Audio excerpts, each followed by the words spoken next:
अस्सलाम वालेकुम नाज़रीन, प्रोग्राम कराची टुडे और मैं हूं आपका मेज़बान बिलाल खान। आज सबसे पहले सिंध में बल्दियाती इंतखाबात की जो तैयारियां हैं उस पर बात की जाएगी। इलेक्शन कमीशन के हवाले से बात की जाए तो इलेक्शन कमीशन ने कमेटियां कायम कर दी हैं। जो कमेटीज़ बनाई हैं वो हर ज़िले के अंदर 3 रुकनी कमेटी होगी जिसका काम होगा हल्का बंदियों के हवाले से तजवीज़ तैयार करेंगी ये कमेटीज़।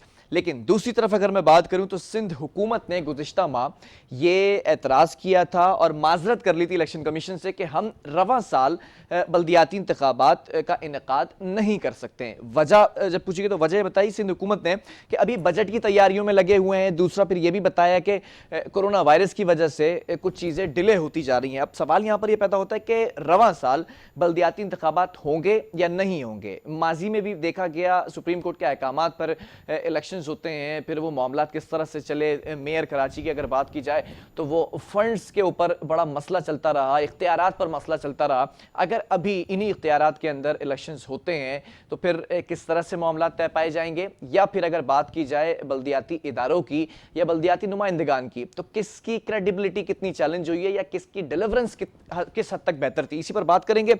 हमारे साथ इस वक्त सीनियर तजियाकार मौजूद है हुसैन थैबो। हुसैन, बहुत शुक्रिया ज्वाइन करने के लिए। जानना यह चाहूंगा कि ये जो कमेटीज बना दी गई हैं, अब तजवीज दी जाएगी हल्का बंदियों की, तो ऐसा लग रहा है नजर आ रहे हैं इस साल इंतखाबात? जी बहुत शुक्रिया सर, आपने मुझे इस पे मौक़िफ़ लेने के लिए इनवाइट किया है। मैं गुजारिश कर लूँ कि दुनिया में जो लोकल गवर्नमेंट है उसको एम्पावर करना it's the essence of democracy. ये जो जितने भी काम होते हैं, जितने भी आपके गली में, आपके मोहल्ले में, ये काम बेसिकली काउंसलर का होता है। ये डेमोक्रेसी का हुस्न है, ये एसेंस ऑफ द डेमोक्रेसी है कि आप लोकल गवर्नमेंट को स्ट्रेंथन करें। अच्छा, हमारे यहाँ होता क्या है कि हमारे पास एमपीए और एमएनए बहुत बड़ा खर्चा करके आता है, वो इन्वेस्टमेंट करके आता है, वो अपने हलके में पैसे लगा के आता है और वो फिर पैसे कमाने आता है। अब वो इस लोकल गवर्नमेंट को एम्पावर होने ही नहीं देता। उसका रीज़न ये है कि जब ये लोकल गवर्नमेंट एम्पावर होती है तो फिर आपको बजट नहीं मिलता। जो एमपीए और एमएनए का फंड होता है वो उसको नहीं मिलता, फिर वो डायरेक्ट जाता है काउंसलर को, जिसके तहत उसका एक्सेस भी आम आदमी तक होता है। ये एमएनए और एमपीए सबसे बड़ी इसमें रुकावट है। वो इस लोकल गवर्नमेंट के निज़ाम को एम्पावर होने ही नहीं देते। वज़ीर आज़म पाकिस्तान जनाब इमरान खान साहब का ये स्लोगन था कि हम आएंगे, हम सबसे पहले पावर को नीचे ले जाएंगे। इट मीन कि हम लोकल गवर्नमेंट को स्ट्रॉन्ग करेंगे, लेकिन वो बिल्कुल नहीं कर सके। उनकी पंजाब में हुकूमत है, उनकी केपीके में हुकूमत है।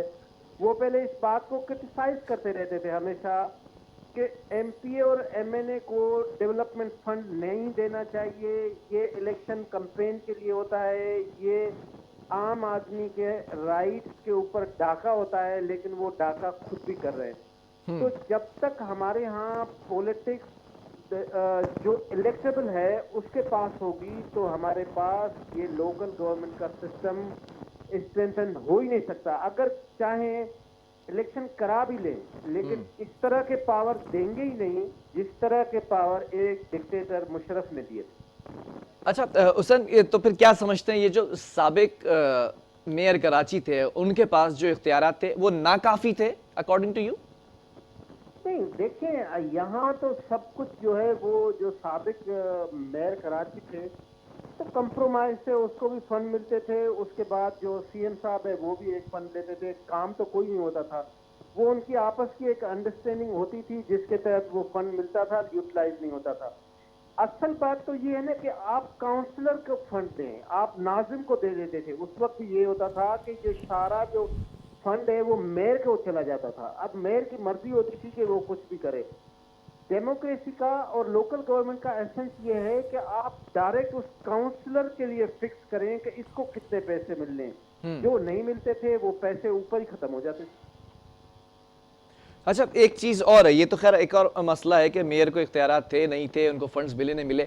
एक सवाल यहाँ पर यह भी, हल्का बंदियों पर बड़े एतराज़ात हैं सियासी जमातों को। हल्का बंदियों के हवाले से भी कमेटीज तश्कील दी गई हैं, 3 रुकनी कमेटी हर ज़िले में होगी, हर डिस्ट्रिक्ट के अंदर वो तजवीज़ करेगी। आप क्या समझते हैं हुसैन, ये जो हल्का बंदियाँ हुई थी गुज़िश्ता, तो उसमें एतराज़ात जेन्युइन थे? देखिए, देखिए यहाँ पे फिर आ जाती है पॉलिटिकल विश एंड विल। जिस जिस हलके में जिस जिस पॉलिटिकल पार्टी की मेजॉरिटी होती है, वो कोशिश ये करते हैं कि इस वोट बैंक को हम किसी तरह से इस फलां हलके में सिक्योर करके अपनी कोई कॉन्स्टिट्यूंसी बनाएं जहां से हम इलेक्शन विन करें। ये पूरे पाकिस्तान का गेम है। ये सिर्फ और सिर्फ हम लोग कराची पे इसको महदूद रखें तो ये नाइंसाफी हो जाएगी। ये पूरे पाकिस्तान में ये होता है। ये हल्का बंदी उसी से हो जाती है जिसके पास पावर होता है। जो पावर पार्टी होती है वो अपने हिसाब से हल्का बंदी करती है कि उसको इलेक्शन में आसानी हो कि वो कोई एक आधी सीट निकाल लें। जिस तरह से अभी आपने देखा कि पीपल्स पार्टी ने जो यहाँ कराची से सीट निकाली, उनका एक मेन रीजन ये भी था कि हल्के उसमें वोट डाले थे, इसमें इनका अपना वोट बैंक था। तो ये पावर पार्टी हमेशा करती है और इस पर जब तक fair and free election commission खुद इसके ऊपर मॉनिटरिंग करे और अपनी डायरेक्टिव्स पे करे, कंप्रोमाइज ना हो, पॉलिटिकल इन्फ्लुएंस ना हो, तो ठीक हो जाएंगी। अच्छा, मुझे एक बात भी ज़रा यहाँ पर निशानदेही की जा रही है, तो मैं वो भी पूछूंगा कि इलेक्शन कमीशन की अगर बात कर ली जाए, आपको क्या लगता है सिंध के अंदर ये जो हल्का बंदियां हुई हैं, इलेक्शन कमीशन की अपनी विल थी या पॉलिटिकल इन्फ्लुएंस भी इसमें इन्वॉल्व था? पाकिस्तान है ना सर, ये पाकिस्तान है, यहाँ आप कुछ कह तो नहीं सकते हैं, लेकिन यहाँ तो कुछ भी हो सकता है। आपको पता है कि कुछ ना कुछ तो विल एंड विश जो लगवाते हैं ना, उनकी भी होती है। मतलब पॉलिटिकल इन्फ्लुएंस अभी है इसमें इलेक्शन कमीशन में भी? इलेक्शन कमीशन में तो है, इलेक्शन कमीशन से जो ऊपर के इदारे हैं ना, उसमें भी है। अच्छा, निशानदेही किसकी तरफ करना चाह रहे हैं? निशानदेही उनकी तरफ करना चाह रहे हैं जो हर चीज पे सो मोटो नोटिस लेते हैं। अच्छा, तो फिर ये एमक्यूएम की अगर बात कर ली जाए, उसको काफी तहफुजात थे हल्का बंदी में, तो मतलब मैं ये समझ लूं कि उनकी चाहत के बिना ये हल्का बंदियां की गई हैं? सर, जो भी पावर में होता है ना, अगर एमक्यूएम जिस वक्त पावर में थी, उन्होंने अपने हिसाब से हल्का बंदियां की हुई थी। केपीके में इस वक्त पीटीआई है, पंजाब में पीटीआई है, वो अपने हिसाब से हल्का बंदी कर रहे होते हैं। बात यह है कि जिसके पास भी पावर होता है वो अपने हिसाब से सारी चीजों को मैनेज कर रहा होता है। ये पाकिस्तान की डायनामिक्स है, इसको आप डिनाई नहीं कर सकते। अच्छा, एक और चीज अगर कंपैरिजन किया जाए, बल्दियाती नुमाइंदगान की, बल्दियाती इदारों की बात की जाए, कंपैरेटिवली मेयर की जो है वो प्रोग्रेस ज्यादा बेहतर थी, या मेयर का टेन्योर ज्यादा बेहतर था, या फिर लोकल बॉडीज की बात कर ली जाए, लोकल गवर्नमेंट की बात कर ली जाए, अभी डिस्ट्रिक्ट एडमिनिस्ट्रेटर की बात कर ली जाए, तो वो कंपैरेटिवली बेटर है? नहीं, मैं तो आपको कहूंगा कि अगर बुरा भी है, मतलब अगर देखें, अगर डेमोक्रेसी बुरी भी चल रही है, फिर भी मैं तो कहूंगा कि डेमोक्रेसी बहुत अच्छी है ना। Excuse me.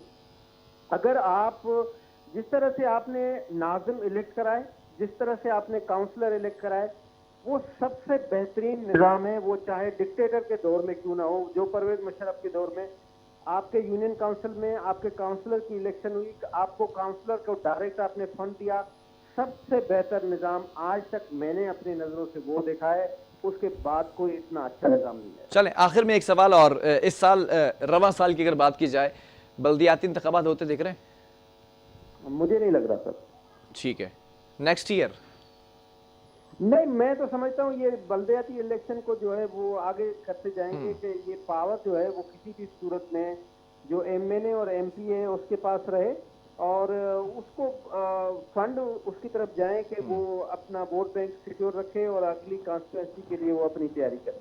नहीं तो जमहूरी हुकूमतें हैं, जमहूरियत है, आपने खुद कहा कि डेमोक्रेसी को मैं प्रेफर करूंगा, तो जमहूरी हुकूमतें फिर इलेक्शंस क्यों नहीं हो रहे, वजह क्या बन रही है?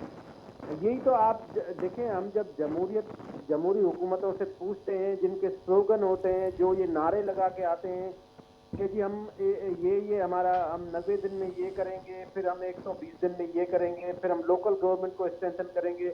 जब वो पावर में आते हैं उनको पता चलता है कि नहीं, हमारे पास तो कुछ नहीं है। जो इलेक्टेबल बैठा हुआ है वो कहता है नहीं, पहले मेरी बात सुने, जो मैं कह रहा हूँ उसको आप पहले इम्प्लीमेंट करें, उसके बाद फिर देखा जाएगा। जिसके तहत वो अपने जो लीड कर रहा होता है वो कंप्रोमाइज हो रहा होता है।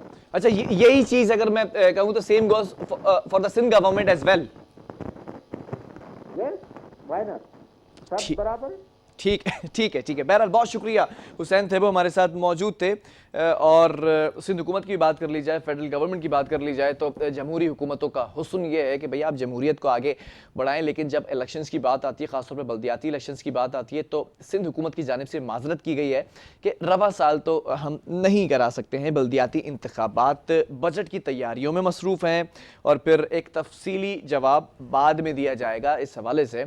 लेकिन अभी बहरहाल कमेटीज़ बना दी गई हैं, कमेटीज़ तजवीज़ देंगी हल्काबंदियों के हवाले से। हर डिस्ट्रिक्ट के अंदर 3 कमेटीज़ होंगी, 3 रुकनी कमेटी होगी, 3 लोग होंगे उसके अंदर। अब बहरहाल देखते हैं कि वो क्या एडवाइस करते हैं, किन चीज़ों को मॉनिटर करते हैं और किन चीज़ों को प्रायोरिटी लिस्ट में रखते हैं। बहरहाल वक्फा लेंगे, इसके बाद इसी चीज़ को कंटिन्यू करेंगे।